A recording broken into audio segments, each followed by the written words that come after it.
high for my top 10. Gotta learn from the wise women and men. All my life, like 9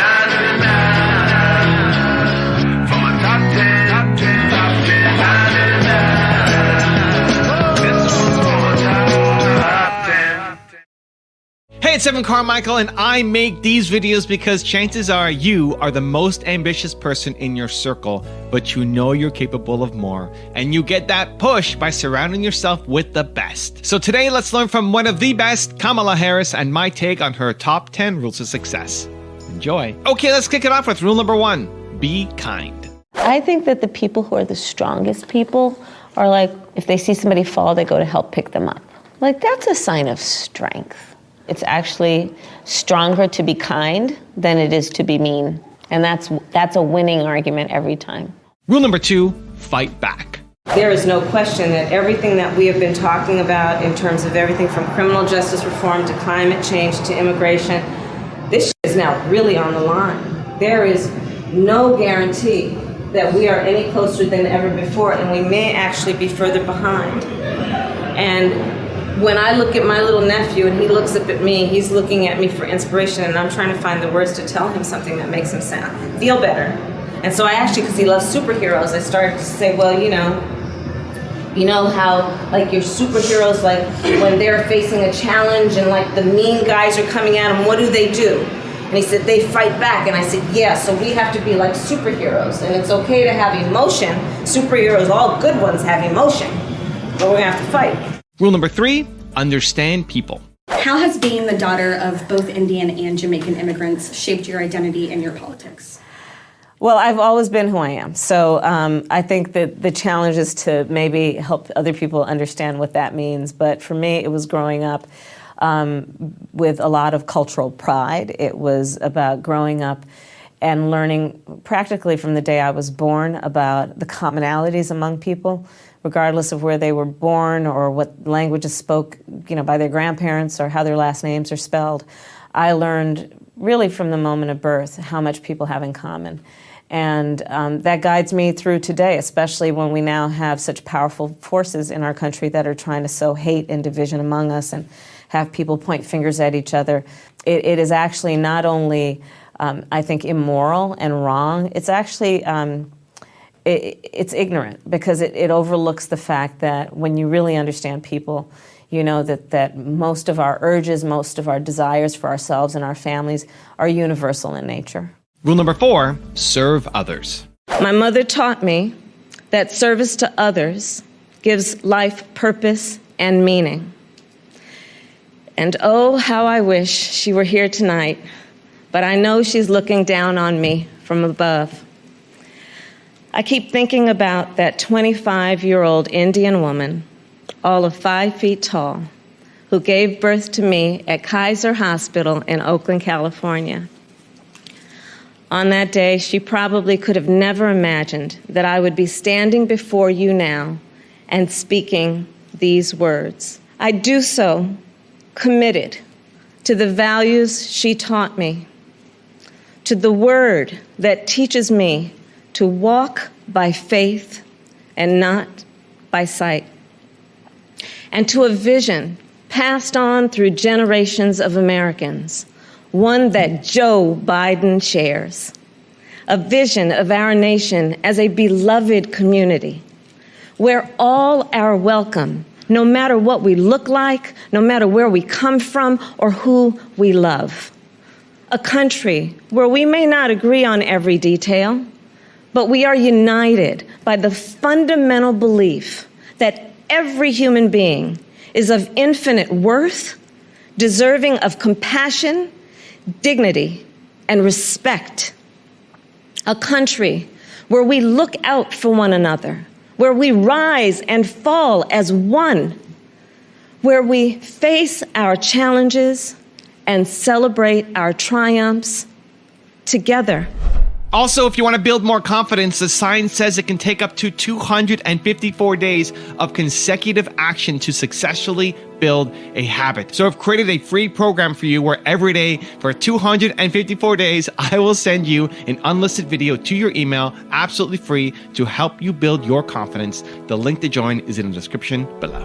Who Who am I? No, really, who am I? What do I care about? And the answers to those questions have resulted in the woman who stands before you today. I think about that a lot. People say, does it bother you when people underestimate you? And I say, I welcome people to underestimate me. When you pull it off, it's great. Same thing in real estate. You go against the tide. People are selling, you're buying, the tide changes. Rule number 5, build connections. There's so much about campaigning that really is about human interaction and connection in a very physical way. And I mean, that includes, you know, one of the things that I've always loved is fathers and mothers will bring their daughters to events. And afterward, you know, after you speak or whatever, they'll come up and there's a picture, a drawing that the child made, that the daughter made, or the son, and they will show you. And then, you know, you can, you know, kneel down and talk and take the picture and have an interaction. And there's nothing like that. There's nothing like, you know, people coming up to you and hugging you. And you know, what that means, hugs can be very powerful. And so you have to find other ways of connecting, because in campaigning, it's so much more than just an exchange of words, right? It really is about a connection that is based on looking someone in the eye, but also just that in-person interaction. So, you know, we're all trying to make it work via Zoom now mostly, or social distancing and wearing masks. And it's, you know, you can't see a smile, but you can see smiling eyes. So we're finding different ways to feel and see each other. It's actually, I think it'll be interesting to see where this all ends up for all of us, regardless of whether we're campaigning or not. But it is very different. Rule number 6, chart your own course. My mother instilled in my sister Maya and me the values that would chart the course of our lives. She raised us to be proud, strong Black women, and she raised us to know and be proud of our Indian heritage. She taught us to put family first, the family you're born into and the family you choose. Family is my husband, Doug, who I met on a blind date set up by my best friend. Family is our beautiful children, Cole and Ella, who call me Kamala. Family is my sister. Family is my best friend, my nieces, and my godchildren.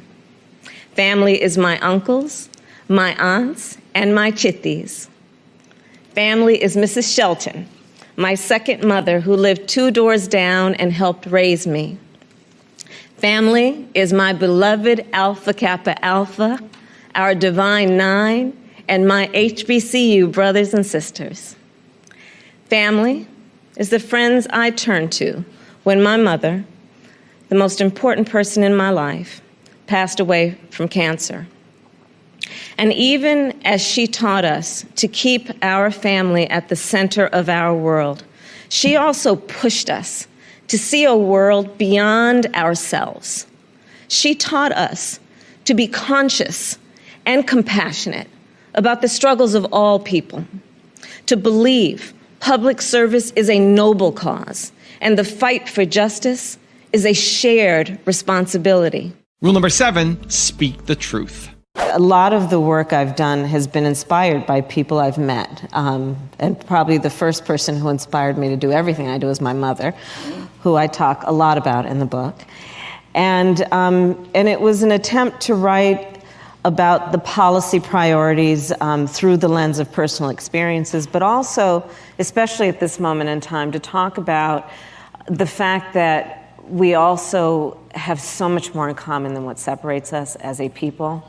And especially after November of 2016, I think it's really important when there are so many powerful voices that are trying to sow hate and division among us, to hold on to the fact that the vast majority of us have so much more in common than what separates us. And so I wrote the book with the hope that we could speak truths that are shared truths, some of them uncomfortable truths to hear or discuss, but must be discussed if we're going to build toward a place where we gain and grow trust Because there are so many people right now who rightly and understandably are distrustful of their government and its institutions and leaders. And one of the most important ingredients in a relationship of trust, and by the way, the nature of a relationship of trust, as we all know in our personal and professional lives, is it's a reciprocal relationship. You give and you receive trust. And one of the most important ingredients in a trusting relationship is that we speak truth. Rule number 8, laugh more. One of the things I think that really allows us to get through these moments that are, obviously very stressful. We're talking about the future of the free world. But it's important to be able to laugh at yourself and each other, and we do a healthy amount of both of that. And I think that really is part of the key to it all is, these are serious times, and the challenges are incredibly serious, but we don't take ourselves too seriously in the context of our relationship. You can't. And you just have to flow and also just know what's really important. Rule number 9, do better.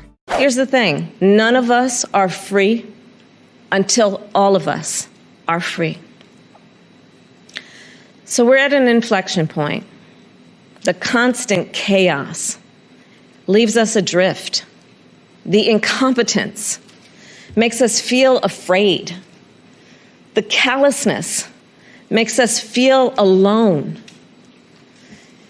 It's a lot. And here's the thing. We can do better and deserve so much more. And rule number 10, the last one before a very special bonus clip, is tell great stories. Tell us about a time you were starstruck. Oh, goodness. I've been starstruck a number of times. Well, when I was a tour guide at the Bureau of Engraving and Printing, I have had many jobs in my life. One of them was to be a tour guide at the Bureau of Engraving and Printing in D.C., and Ozzie Davis and Ruby Dee walked in, and oh my God, I could barely speak, and they took an interest in me. I was just this kid, college student working. They were really wonderful. And then most recently, I actually met Mark Hamill. And being a Star Wars fan, I became a little giddy when I met him. It was behind the scene I was on the Colbert Show. Yeah, that was neat. He said that maybe the Force could be with me. He did. I was really thrilled. Now I've got a special bonus clip that I think you're going to enjoy. But before that, it's time for the question of the day. I want to know, what was your single biggest takeaway from this video, and what is your plan of action that you're going to execute this week to make some immediate momentum happen? When you just get motivated and watch a video, you have a 35% chance of following through. That's what the sign says. But when you write down what time, what day, what place you're actually going to execute, when you create the plan, you have a 91% chance of following through. And I want that for you. And when you commit to people publicly, you increase your chances even more of actually doing it. So I want to know what your single biggest takeaway from this video was, and your specific plan of action to actually get the result you're after. Let me know. Put it down in the comments below, because I want to celebrate you. The name that your parents give you, whoever you are, meaning whatever your gender or race or background or language your grandmother speaks. It's a very special thing. I mean, we know, we've been watching, we know many cultures have naming ceremonies, right? It is a gift that is an incredible familial gift. The family gives the child a name. And so I come at it from that, not about myself, but for everyone, right? Which is, if you understand that the bestowing of a name, one should then respect the names that people are given and use those names with respect in the way we speak it.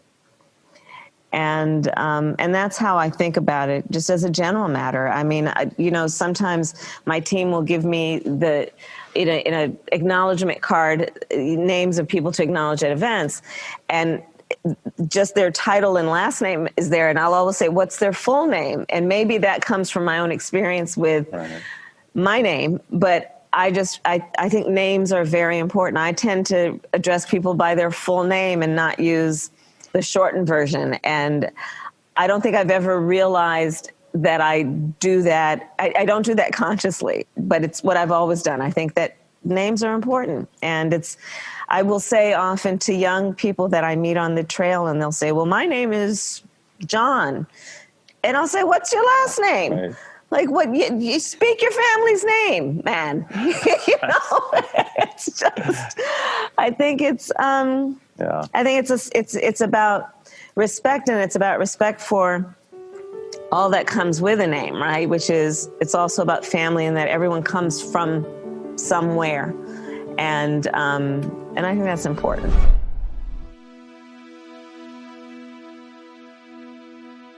If you want to change your life in the next 30 days for free, check out my training right here below. Or if you want to see the top 10 I did on Michelle Obama, check out the video right there next to me. I think you'll enjoy them. Continue to believe, and I'll see you there.